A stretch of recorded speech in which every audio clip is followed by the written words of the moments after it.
Olá! Acidentes aéreos, quedas de barreiras, incêndios. Não faltam exemplos em que a perícia criminal foi decisiva para esclarecer um crime ou identificar pessoas. Além de casos polêmicos que chamam a atenção do público, a perícia faz muito mais. Só no estado de São Paulo, o Instituto Médico Legal e o Instituto de Criminalística são responsáveis por mais de 1 milhão de laudos por ano. No programa Em Discussão Segurança de hoje, vamos falar sobre o trabalho e os desafios da Polícia Criminal. Para discutir esse assunto, eu recebo aqui hoje Eduardo Becker, que é presidente do Sindicato dos Peritos Criminais do Estado de São Paulo e especialista em crimes cibernéticos. Antônio Nogueira Neto, que é perito criminal e especialista em acidentes aéreos, e Norma Bonacorso, que é perita criminal e professora titular de Medicina Legal e de Criminalística da Faculdade de Direito da FAP. Obrigada pela presença de vocês aqui hoje. A gente teve um evento aqui na Assembleia Legislativa que celebrou os 20 anos da criação da Superintendência da Polícia. A doutora Norma foi uma das primeiras, a primeira mulher a ocupar o cargo de superintendente. E queria que você falasse da importância dessa posição e da criação da superintendência na Polícia Técnico-Científica. Bom, em primeiro lugar, agradeço o convite, a honra de estar aqui falar um pouquinho acerca da nossa Polícia Científica. A Polícia Científica, ela é centenária, e ela nasceu da Polícia Civil.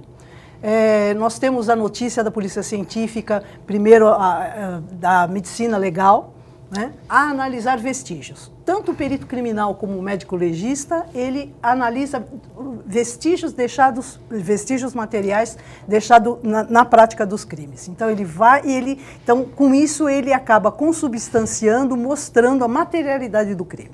Então começamos lá no final de 1800, quase 1900, e a partir daí tivemos então a criação da Polícia Técnica, que é medicina legal, criminalística e depois Academia de Polícia e Instituto de Identificação. Aí depois nós pertencíamos à Polícia Civil. Depois da Constituinte, nós tivemos aqui uma lei criada aqui na Assembleia, apregoando pelos direitos humanos e pedindo a autonomia da Polícia Científica. Então, nós tivemos a edição de um decreto, a edição de uma lei falando da necessidade da criação da Polícia Científica, e há 20 anos foi feito então um decreto pelo governador Mário Covas, e foi isso que nós viemos comemorar aqui, a autonomia. Então, o que nós fizemos? Nós nos desprendemos da Polícia Civil, só não temos ainda uma autonomia plena, porque não temos ainda uma corregedoria e uma escola. A Polícia Científica, então, o que ela faz? Ela investiga o crime quando provocada. Então, por exemplo, ela vai dar dimensão para aquele que procura. Então, por exemplo, alguém disparou uma arma de fogo, matou alguém com uma arma de fogo.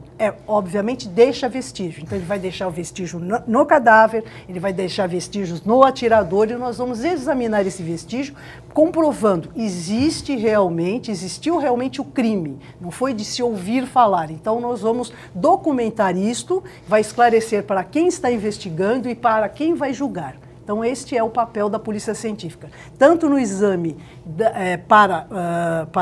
nas pessoas e exame nas peças. Este é o papel que nós fazemos. O Eduardo é presidente do sindicato. Eu queria que você falasse um pouquinho aí das atuações, das profissões envolvidas e dos cargos hoje que a gente tem ocupando aí o papel aí da Polícia Técnico-Científica. Hoje, para você ser um perito oficial de natureza criminal, que são os peritos criminais e os médicos legistas, inicialmente você tem que ter um nível superior.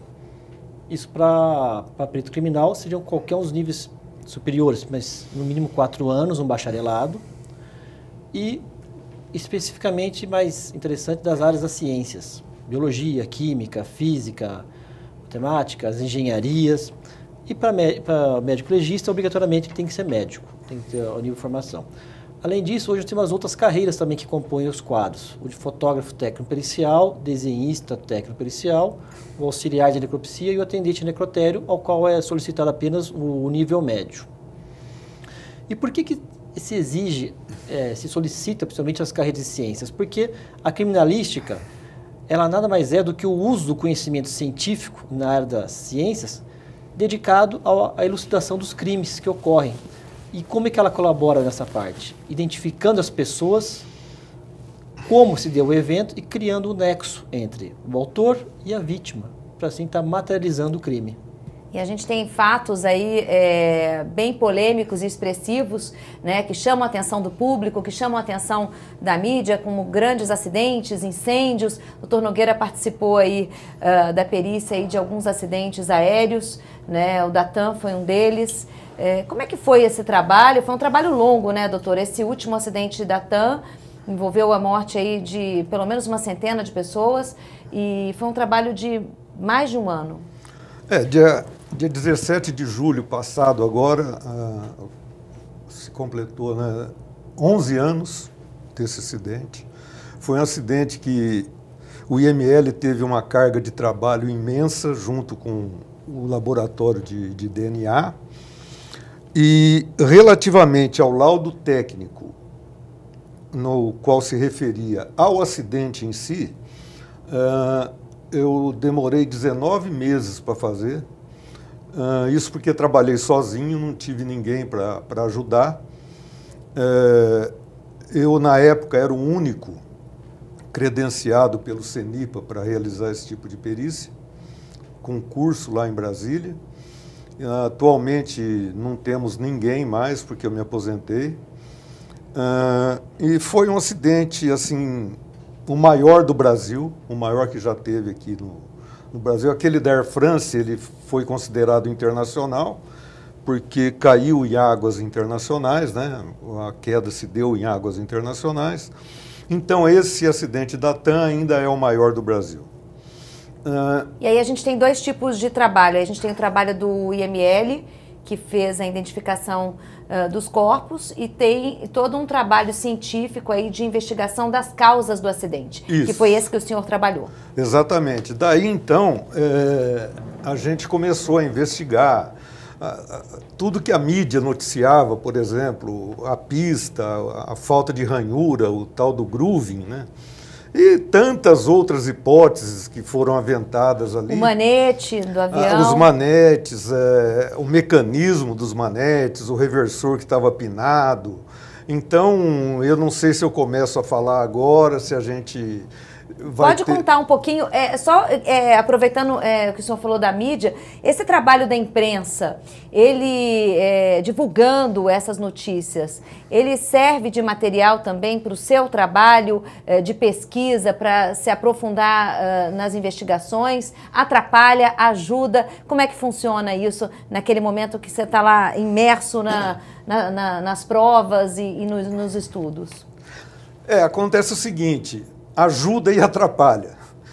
Ajuda porque, evidentemente, a curiosidade do jornalismo em si, né, é inerente, e aparecem informações que muitas vezes a gente não chegou nelas ainda, porque a investigação ela tem uma metodologia, e o pessoal às vezes consegue uma informação meio que por fora, tal, que acaba nos ajudando. Mas existe um pessoal aí que, vamos dizer assim, é simpatizante da teoria da conspiração. Então eles publicam coisas que... Principalmente em acidente aéreo, né? Porque causa uma comoção pública muito grande, Exatamente. Uma pressão da sociedade também em saber aí os responsáveis, em conhecer os responsáveis. E é um trabalho que deve ser muito minucioso, né, doutor? Isso, então, e se especula muito. E também nós não temos uma assessoria de imprensa que possa ficar em contato direto com a mídia. Fica um trabalho muito isolado. Fica. Então, para vender jornal, o povo faz tudo, né? Mas o senhor demorou aí quase 2 anos aí fazendo Isso. essa análise. O que foi fundamental para chegar às causas do acidente? Olha, evidentemente que a gente teve muito auxílio da aeronáutica, principalmente lá no CTA. Grande parte dos exames de laboratório foram feitos lá. O auxílio também dos oficiais, o coronel Cirilo, brilhante, uma pessoa que colaborou muito. E, vamos dizer assim, o nosso trabalho, comparado com o da aeronáutica, foi um trabalho perfeito, harmônico, onde praticamente foram apuradas as mesmas coisas. Só que a aeronáutica, o fundamento, a finalidade principal da aeronáutica é investigar para prevenir. Eles jamais investigam para punir. Tá? Então, chega uma hora que o meu trabalho se divide em relação ao deles, porque eles vão para a parte preventiva e a gente vai tentar procurar alguém que tenha falhado, alguém que tenha errado, né? E como é que o senhor chega a uma conclusão final aí, a partir da caixa preta, a partir de laudos, exames dos aviões? O que foi fundamental para a sua conclusão nesse caso da TAM, por exemplo? Fazendo assim uma cronologia, muito se falou a respeito da pista e do grooving. Então acontece o seguinte, aquela pista ela foi liberada dia 15 de julho. O acidente se deu dia 17. Então ela foi liberada sem o grooving, sem as ranhuras. E o pessoal, evidentemente, quando começou a garoar, a pista ficava espelhada lá de cima, aquele reflexo de água, e o pessoal começou a, vamos dizer assim, a especular sobre a integridade da pista, sobre se ela permitia derrapagens ou não, desvios ou não. E depois fizemos a medida do atrito e tal, e verificamos que com grooving ou sem grooving, nós tínhamos ali praticamente 300 operações por dia. Então não foi o grooving que derrubou aquele avião ou que contribuiu. Ele pode ter contribuído psicologicamente para o piloto ficar um pouco mais nervoso, porque ele não sabia ainda como estava, porque a pista anterior era ranhurada. E essa aí, como ela estava no final da reforma, ela ainda não estava ranhurada. Então começa aquela especulação, aquela cultura entre pilotos, entre a comunidade aeronáutica ali, e o pessoal fala, não tem grooving, papapá, se chover vai atrapalhar, vai acidentar. Só que no dia 15, no dia 16, nós tivemos 300 pousos e decolares, 300 operações. No dia do acidente... Sem nenhuma ocorrência. Sem nenhuma ocorrência. Tivemos uma lá que foi um ATR, um aviãozinho pequeno, mas também o pessoal não relacionou com a pista. E até o momento do acidente, praticamente 200 operações. Então, quer dizer, se a pista fosse a determinante para o acidente, teria ocorrido no primeiro dia, que choveu até mais. Eu queria provocar um pouco a doutora Norma com a questão aí da superintendência, né? A senhora foi a primeira mulher a assumir esse cargo. Qual foi o maior desafio durante esse período que a senhora comandou a polícia? E que instrumentos da tecnologia e que hoje são utilizados como exames de DNA, enfim, quais são as características hoje aí que ajudam a polícia, o trabalho da polícia a se desenvolver aí e a ser mais eficiente? Olha, na verdade, assim... São duas coisas, né? Os seus desafios aí como uma mulher à frente de um cargo tão importante e a questão aí dos auxílios aí que a gente tem hoje para que o trabalho seja mais eficiente, mais rápido, da tecnologia. Na verdade, como mulher, assim, não vi muita diferença, porque o ambiente policial sempre foi machista, só foi uma continuidade, né? Talvez, assim, tenha até diminuído, porque era um nível mais administrativo, menos operacional. Então, não se teve muita discriminação e também nunca senti...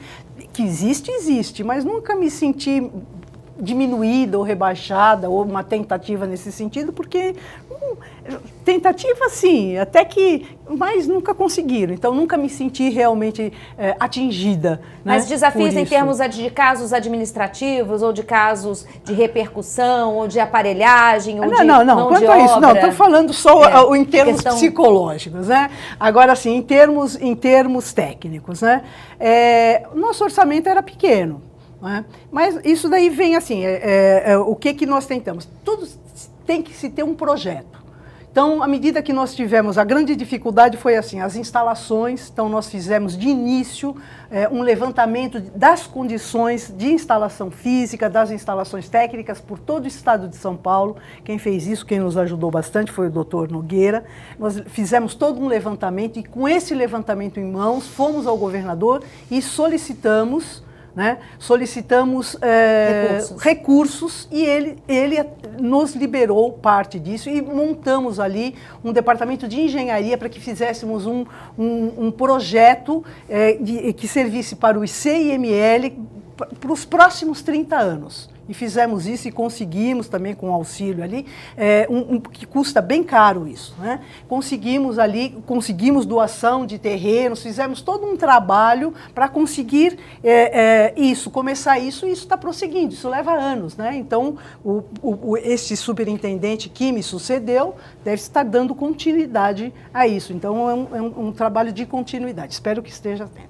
Conseguimos também, desde 1991, não havia assim, uma lacuna muito grande, não havia criação de cargos. Então, só se faziam concursos para preencher os claros que existiam, de pessoas que morriam ou se aposentavam. Nós conseguimos a criação de 1.863 cargos, né, sendo mais de 500 peritos, 200 médicos, desenhistas, de todas as categorias, fora oficiais administrativos e técnicos de laboratório. E são esses concursos agora, e fizemos a promoção do concurso, e esses que estão sendo chamados agora para os últimos, e vamos ver se ainda aproveitamos isso. Então, isso foi muito importante.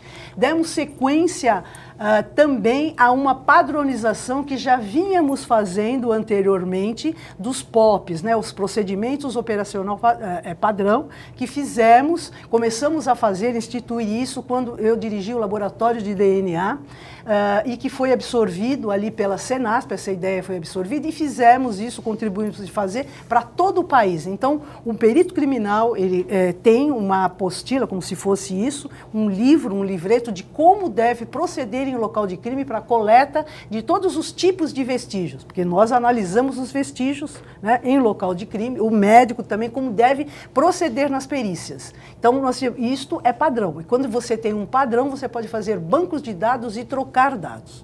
Já tínhamos o lançamento do nosso laboratório de DNA, e já havia sido, ele foi implantado em 1999, e hoje nós temos, né, banco de dados, né, nacional, e vamos começar a fazer isso aí internacionalmente. Só para fazer um link com o acidente aqui, essa questão do DNA foi muito importante para a identificação dos corpos. Qual que é a importância, né, desse laboratório, por exemplo, de DNA, num acidente como esse da TAM, que a gente tem a necessidade de identificar tantos corpos tão rapidamente, né, uma catástrofe como essa? Em 1990, o primeiro acidente da TAM, em 1996, apenas o DNA ainda era incipiente no Brasil. 8 corpos foram identificados apenas pelo DNA. Os corpos, naquela época, era um exame caríssimo, custava 7, 8 mil à época, não tínhamos isso no nosso laboratório. Não existia isso dentro da polícia científica, foram feitos esses exames na USP. Apenas 8 eram a última instância, a última rácio, só quando não se conseguia reconhecer visualmente ou pelas impressões digitais ou arcadas dentárias, se partia para o exame de DNA. Neste acidente último da TAM de 2007, o nosso laboratório já funcionava há 8 anos. Foram 199 pessoas mortas, de todos eles, mesmo aqueles que tiveram reconhecimento visual ou pela arcada dentária, que foram 40%, os outros métodos pelo DNA foram 20%, né? Todos eles tiveram o material biológico reconhecido pelo DNA, porque as pessoas estavam, né, tiveram ou carbonizadas ou fragmentadas, então nós poderíamos ter fragmentos de pessoas, misturas, então saberíamos de quem era, mesmo pessoas que já tinham sido entregues. Então todas foram, né, ali. Então 20% das pessoas foram identificadas pelo DNA. No acidente do Eduardo... E nesse caso aí, o médico legista legista ou o dentista, enfim, que faz essa identificação sem o exame de DNA, ele também é muito importante, né? Muito importantíssimo. Não, assim, é a equipe do Instituto Médico Legal, a equipe de antropologia que concentra todas as informações. O exame de DNA auxilia, é uma das técnicas. É uma das técnicas. No acidente do Eduardo Campos, né, do presidenciável Eduardo Campos, foi uma coisa muito ruim, em termos assim, de antropologia para reconhecimento. Foi ruim em tudo, né, mas assim, em termos de reconhecimento. Então, os corpos estavam muito danificados, eles foram espalhados por todas as casas. Nós subimos com... a gente tinha, assim, 6 pessoas, né, em média 70 quilos, né? A gente esperava 6 vezes 7, 420 quilos. Subimos com quilos de carnes, né? Então, como foi? Só o exame de DNA que nós conseguimos separar os fragmentos pelo perfil genético. Aí foi perfil genético porque não tinha nenhuma condição de reconhecimento por nenhuma técnica. Alguns fragmentos de digital. Então, o exame de DNA aí foi. Então, dependendo da situação, nós temos o exame de DNA como fundamental. Ele é um recurso aí que é muito importante para a perícia. Muito importante. Isso aí, assim, esse tipo de acidente, graças a Deus, né, ele é um acidente raro.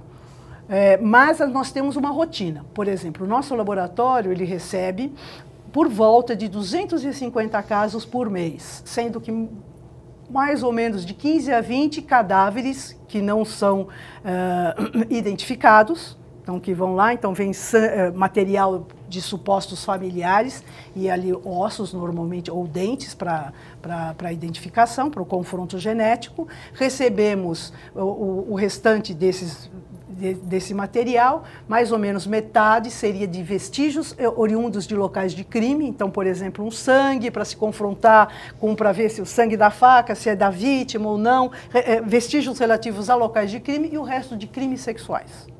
Nós fazemos. E o Eduardo estava comentando, a gente estava falando sobre essa questão dos acidentes, ele falou que, o Sr. Nogueira falou que ele era o último perito formado aí em atuação com relação a essa especificação aí para desvendar esses crimes aéreos aí, acidentes aéreos, né, com essa qualificação. Isso faz parte hoje de um déficit que a polícia enfrenta hoje de cerca de 31%, a polícia técnico-científica, de 31% no pessoal, na mão de obra, né? Isso atrapalha, dificulta, né? Quais são as carreiras aí que são mais necessárias? O doutor Nogueira é engenheiro, é isso? Isso. Formação de engenharia mecânica.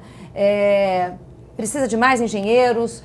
Qual que é a demanda hoje da polícia? O problema que nós temos, que tudo aqui em São Paulo não é macro, é mega problemático. Então, nosso déficit é mega problemático porque a nossa instituição só fica atrás do número de peritos criminais de cargos criados, tá? Vou deixar bem claro, de cargos criados da Polícia Federal.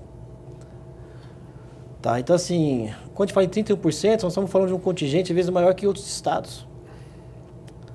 E a demanda, nós temos uma lei... 538 peritos. 538 peritos criminais. Isso o cálculo feito para maio. Esse déficit pode ter aumentado com falecimentos... Aposentadorias e exonerações que ocorreram de lá para cá. Então, isso é maior ainda. Como a norma citou, tem um concurso aberto desde 2013, que o sindicato vem brigando aferrenhamente para que haja nomeação de todos os candidatos aprovados. Hoje... é o único concurso que tem ainda que não foi concluído. Enquanto todos os concursos abertos e na mesma época já se encerraram porque todos os candidatos foram nomeados, o de perito criminal continua ainda brigando. A última listagem foi publicada no dia 10 de agosto. Então estamos esperando aí que ocorra a posse desses candidatos para ver realmente quanto que vai ser o déficit agora. Mas independente disso, tem uma lei que é a 12.030 de 2009 que dá autonomia funcional, técnica e administrativa para o cargo de perito oficial de natureza criminal. E lá é claro que eles falam que os cargos vão ser ocupados de acordo com a área de atuação. Diante desse número que nós temos exorbitante de cargos existentes, mas não preenchidos, fica difícil hoje a gente falar assim, ó, precisamos de engenheiro, então vamos abrir um concurso para 20 engenheiros, 20 biólogos, 30 físicos, porque a gente não tem como alocar isso. Hoje eu tenho 530 vagas no estado inteiro. para serem preenchidas. Como é que eu vou alocar, saber quantos que precisa de engenheiro? Então eu não posso. Hoje, infelizmente, então, o nosso concurso tem que ser generalista. Ou seja, não pode ser específico. Não pode ser específico, infelizmente, como é o da Federal e é em outros estados, como o de Tocantins, que já tem áreas específicas. Isso só melhora a atuação, porque hoje, como é que você tem, às vezes, um biólogo trabalhando no setor de informática? É óbvio que isso se deve totalmente à capacitação que o próprio profissional foi buscar por conta própria, porque a academia de polícia, no curso de formação do perito criminal, não oferta esse tipo de especialização. Tá? Hoje, um curso de 3 meses é insuficiente para preparar um profissional adequadamente. Realmente, ele vai acabar se formando ao longo de um ano. O curso dentro da academia é de 3 meses? De 3 meses para formar um curso de formação de perito criminal, de 3 meses apenas. E no passado... Só dá tempo dele conhecer a estrutura da polícia e os segmentos. Infelizmente. E as áreas e as dificuldades que ele vai enfrentar. Infelizmente. Aí ele vai a campo e começa a trabalhar na rua. Por quê? São perícias que não são tão específicas quanto as de laboratório. Ou de acidente aéreo, no laboratório de exame de DNA ou de informática. Então ele acaba atuando mais na rua, no atendimento de locais externos. Porque vai trabalhar com furtos, com perícias que a gente pode chamar de mais simples, mas não menos complexas. A gente vai continuar falando disso logo depois do intervalo. O programa Em Discussão Segurança vai para um rápido intervalo. Não sai daí, a gente volta já já.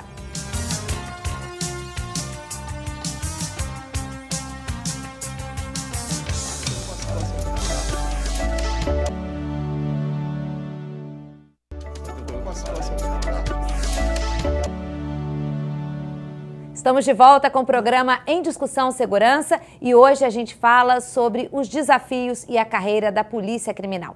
Eu estava pensando, a gente estava conversando no outro bloco sobre esses desafios aí da carreira, da falta de pessoal. Qualquer tipo de crime é acionada a perícia? Como é que funciona? Olha, o artigo 158 do Código de Processo Penal diz assim: todo crime que deixar vestígio deverá existir exame de corpo de delito, ou seja, leia-se perícia.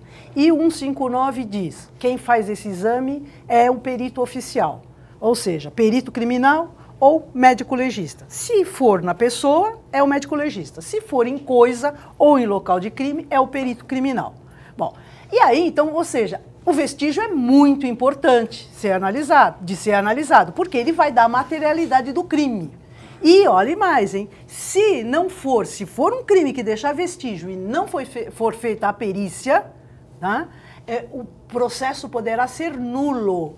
Tá? E mesmo se a pessoa falar, olha, não precisa fazer a perícia, eu confesso, fui eu, poderá ser nulo. Não é dispensável. Olha a importância. Então, já que é tão importante... Mesmo havendo a confissão do crime. Mesmo havendo a confissão do crime. Tá? Por quê? Pode estar sendo, né? Ele está sendo pago para fazer aquilo, está encobrindo alguma coisa, mas... Então, já que é tão importante assim, o Código, lá no seu artigo 6º, inciso 1, fala assim: toda vez que tiver notícia de um crime, a autoridade policial deverá ir ao local de crime e preservar aquele local até a chegada dos peritos criminais.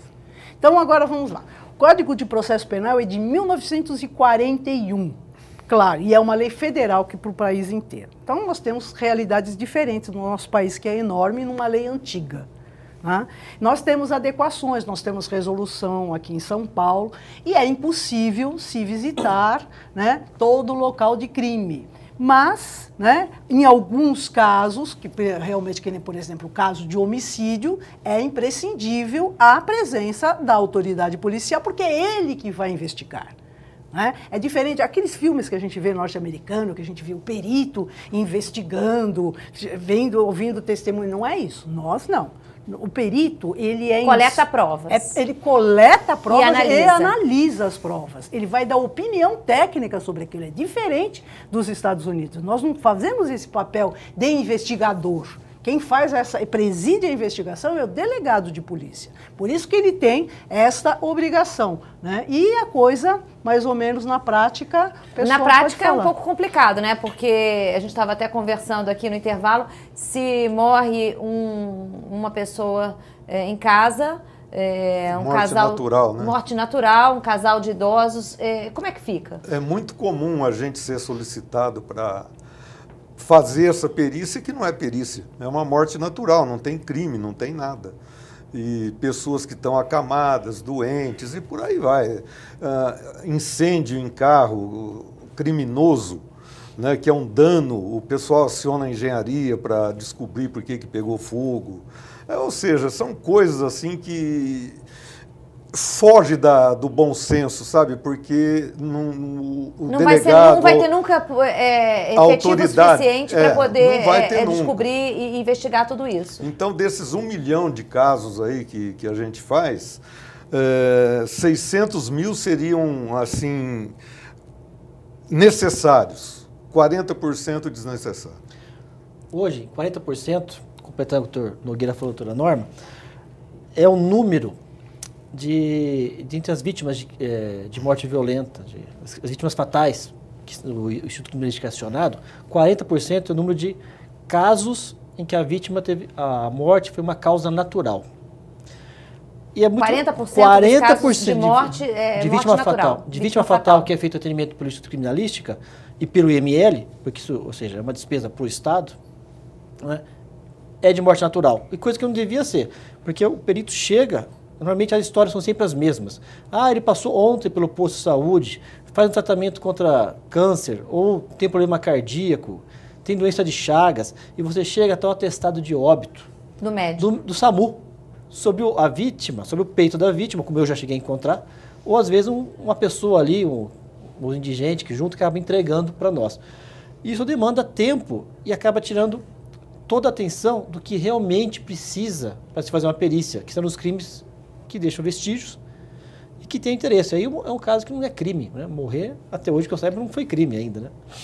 E no caso, por exemplo, a gente tem alguns casos bem importantes aí de elucidação também. A gente está falando desses que tem alguns que são mais simples e que não haveria necessidade aí de um trabalho de perícia, né? Porque você já tem um laudo do SAMU e muitas vezes a própria pessoa que está ao lado acompanhando deveria ir para o SVO, né? O Serviço de Verificação de Agora, Óbito. casos polêmicos de violência, e outra lembrança também que a gente tem, que eu acho que é importante para quem está em casa entender, é que toda pessoa que vai para o presídio, que vai ser detida, né, que vai ficar sob custódia, ela precisa passar por o exame pelo IML. Né? Isso é mais um trabalho de laudo e mais um trabalho realizado pelo Instituto Médico Legal. Tanto quanto ela entra, quando ela sai. Quer dizer, é mais uma demanda aí que a gente tem. Agora, casos emblemáticos, específicos, aí que tem todo um trabalho da perícia e de investigação, como o da Mércia Nakashima, por exemplo, né, que o carro foi encontrado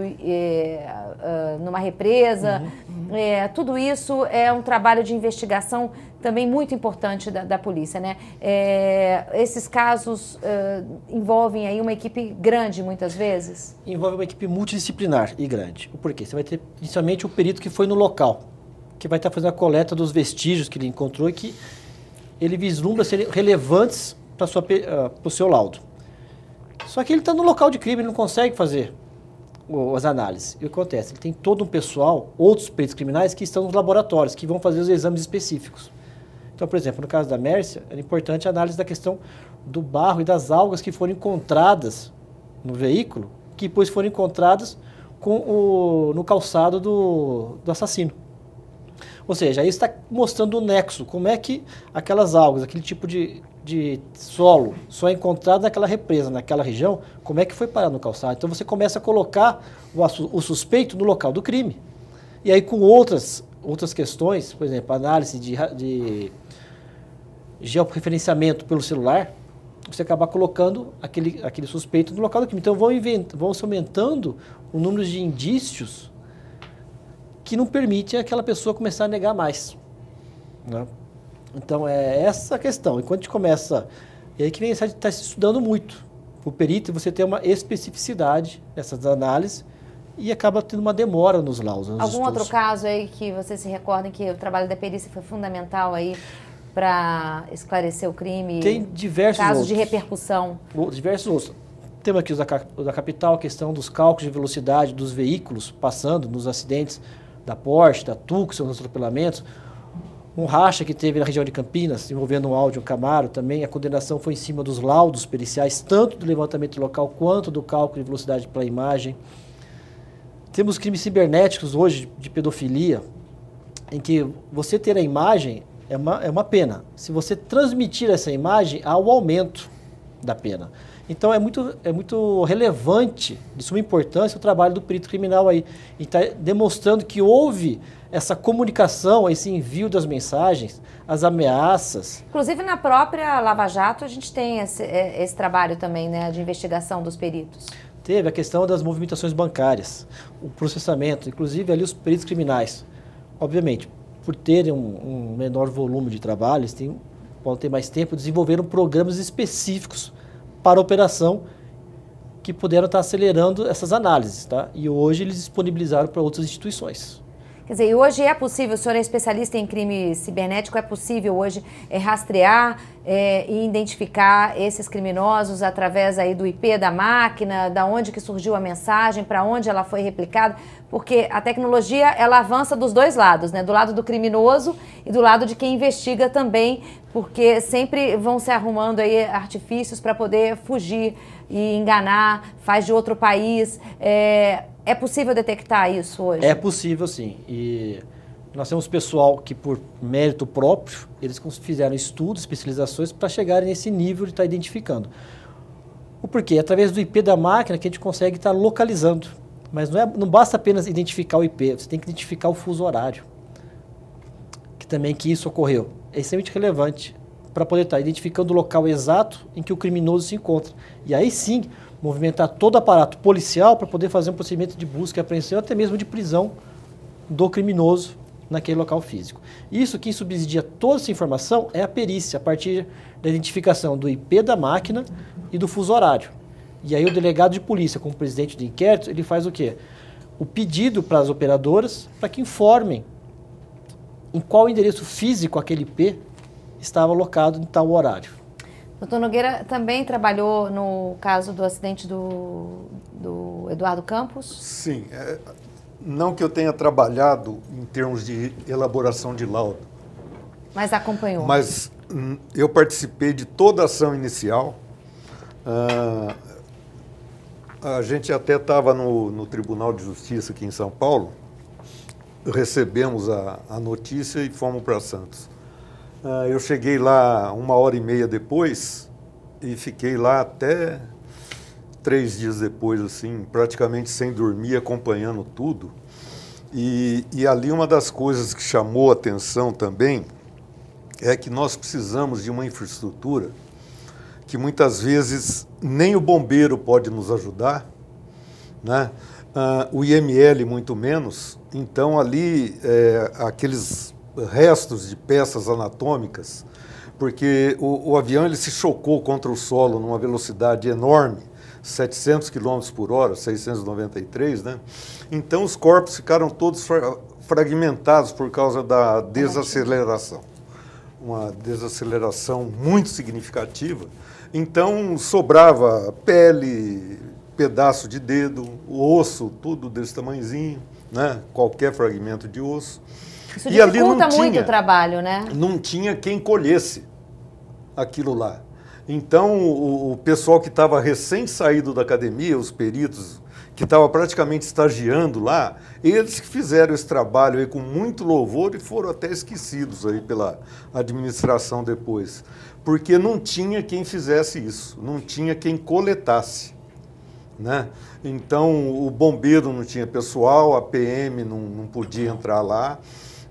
Nós também não, de tanto ter que analisar turbina e componentes da aeronave.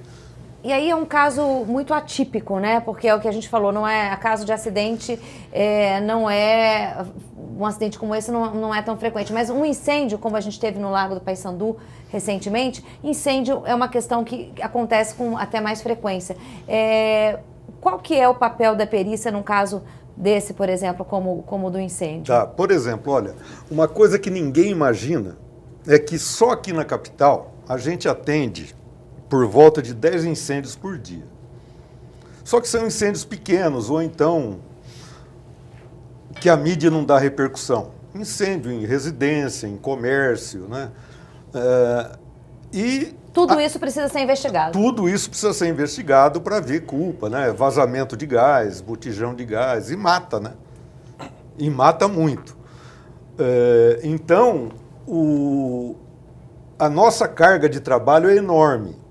Agora, quando pega um incêndio desse aí de grande repercussão, aí a coisa pega mesmo. E como é possível investigar, no caso desse acidente, por exemplo, que o prédio desaba, né, que ficam só escombros, como é que é possível chegar às causas aí, investigação, chegar aí às causas do acidente? A gente viu notícias aí que começou no segundo, no terceiro andar, são informações de pessoas, como é que funciona nesse caso? Então, na verdade, esse tipo de caso é dificílimo de ser investigado, porque, evidentemente, a edificação ruiu, e tudo que estava ali, não, né, sobra nada. Virou escombro, virou... Mas, evidentemente que existem técnicas para a gente ouvir quem estava lá e ver, através da oitiva, se aquilo procede ou não. O depoimento, então, perícia as testemunhas... Perícia indireta. Indireto, porque tem muita gente que chuta. Agora, outras não. Outras realmente falam aquilo que pode ser considerado tecnicamente e está vinculado. Então, na verdade, o que a gente faz é reconstruir. Teve um caso interessante, que ele falou assim, voltando à tua pergunta lá do início, se a mídia ajuda ou atrapalha, nesse caso ela ajudou. Foi o caso do incêndio da Biblioteca Nacional de Livros, ali da língua portuguesa. O Museu da Língua Portuguesa, na obrigado. Estação da Luz. O que acontece? Muitas perícias foram feitas através das imagens feitas pelos drones, câmeras, das TVs e das pessoas que postaram no YouTube. A gente conseguiu baixar e fizemos as análises para poder estar identificando, porque o fogo foi tamanho que consumiu quase que tudo ali, impedindo... O estrago foi grande também, né? Então, ou seja, foi através do quê? Dos dados indiretos que a gente conseguiu estar identificando. E a questão da necessidade do auxiliar não são só em casos de grande repercussão assim, casos pequenos, por exemplo. Porque assim como o inquérito policial tem o delegado que preside, que coordena a sua equipe de investigação, o escrivão que vai fazer o serviço, o perito criminal hoje ele está soberbado de serviço. E quando pega um caso desse, a pressão é muito maior, porque é a mídia, o clamor social e o governo em cima querendo dar uma resposta para a sociedade. E o perito criminal, como representante do Estado, no momento daquela perícia, ele faz parte, ele acaba sendo sofrendo um estresse. A peça-chave é fundamental. E o que acontece? O perito, ele seria o presidente da perícia, então ele precisa dos auxiliares. Então o que ele tem? Ele tem o fotógrafo, que o auxilia, e o desenhista, para fazer um croquis, algum desenho no sentido de trânsito. E o que mais falta? Hoje, alguém que ajude a coletar as peças, a buscar uma impressão digital, e o perito, usando o seu conhecimento científico, ele vai orientar essas pessoas. Assim como o delegado orienta o investigador a fazer uma diligência, ao escrivão, ao elaborar uma peça que vai ser anexada, encartada nos autos. O perito também, ele é o presidente da parte da perícia. E ele está precisando, hoje, de auxiliares. Nesse caso aí de incêndios, né, catástrofes aéreas, o uso de drone já tem sido utilizado aí, o drone já tem sido utilizado em outros estados por peritos. São Paulo já tem drone, a perícia daqui já o utiliza de forma independente ou já existe? Oficialmente eu desconheço que haja disponibilidade para os peritos criminais. Não. Quem possui é particular. Mas você pega, por exemplo, Roraima publicou, eu sei, foi publicado na internet que Roraima já adquiriu drones para seus peritos. Ou assim como os estados da região norte e nordeste. Estados que são grandes também, que têm áreas de mata, né, para incêndios em áreas de mata, catástrofes ambientais. Sim. O uso de drones útil. Aí ajuda muito, né? A tecnologia nesse ponto é fundamental aí para ajudar o trabalho da perícia. Ajuda porque ela pode fazer mapeamento, você consegue fazer mapas, passar imagens 3D, inclusive, você consegue estar mensurando, você consegue, dependendo dos ângulos de foto, fazer medição de volume. Coisa que, o perito fisicamente ali, em 2D não. E eu gostaria de acrescentar em relação à tecnologia, uma das coisas que a gente vem falando, a perícia ela é sempre responsiva, né? Alguém provoca o perito, justamente para que ele mantenha a isenção, ele tem que ser provocado, ele não pode se oferecer para fazer a perícia, então acontece um crime e ele é convocado a fazer, ele é requisitado a fazer. Mas a perícia vai mudar um pouco esse enfoque. Por quê?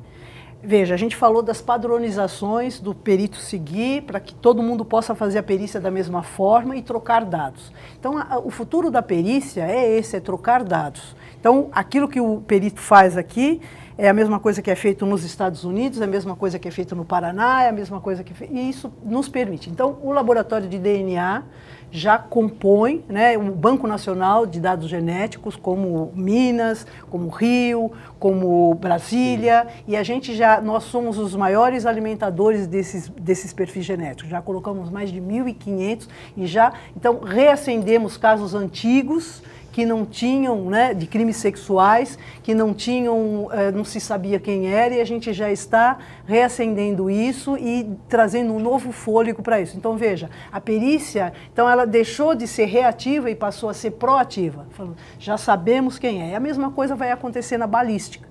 Bancos de dados, né, balísticos, então o que vai acontecer? As armas, elas também, aquelas que são raiadas, os canos raiados, elas também são únicas. Então elas marcam os projéteis de maneira única. Então nós conseguimos saber se um projétil de uma chacina partiu da mesma arma, ou de chacinas diferentes, se partiram ou não. Então a gente consegue falar, olha, foi isto, foi aquilo. Vamos conseguir falar. Da mesma maneira, as impressões digitais. Então, a perícia ela vai mudar e ela vai dar direcionamento, ela vai servir, né, para orientação de não cometimento do crime, não só uma reação.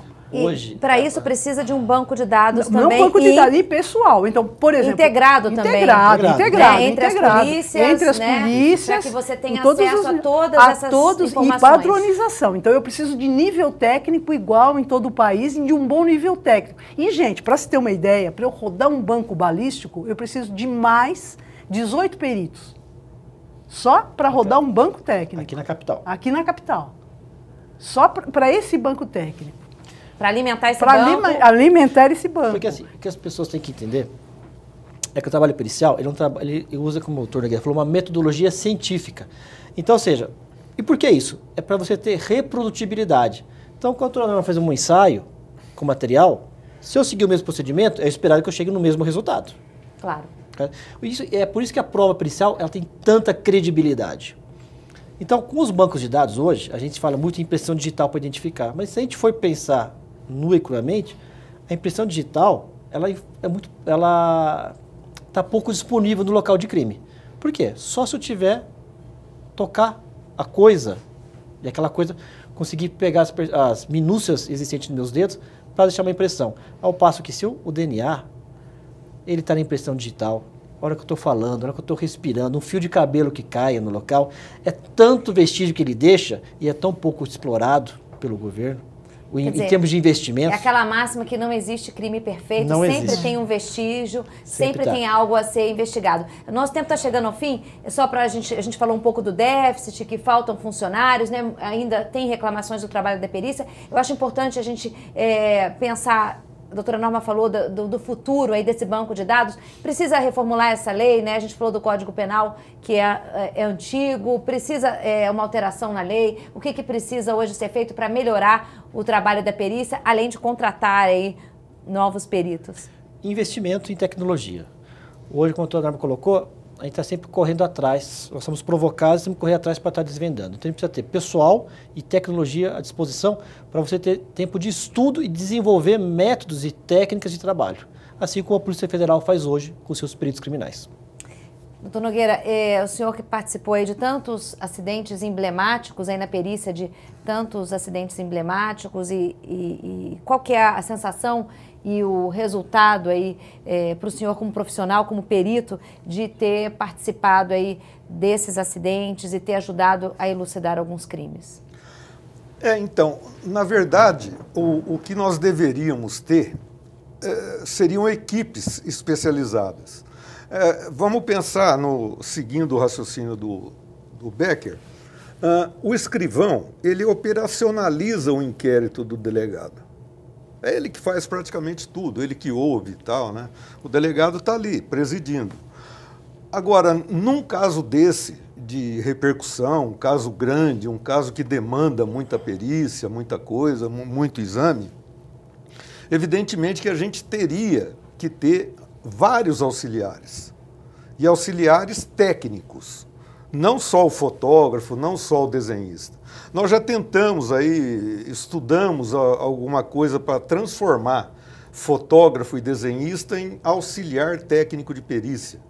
só que não vingou, até agora está tudo parado, eu me aposentei, a doutora Norma também, mas urge que se consiga esses técnicos aí com qualificação, né, para nos ajudar, porque o trabalho é pesado, o esforço é hercúleo. E é um trabalho super importante aí para a população, né?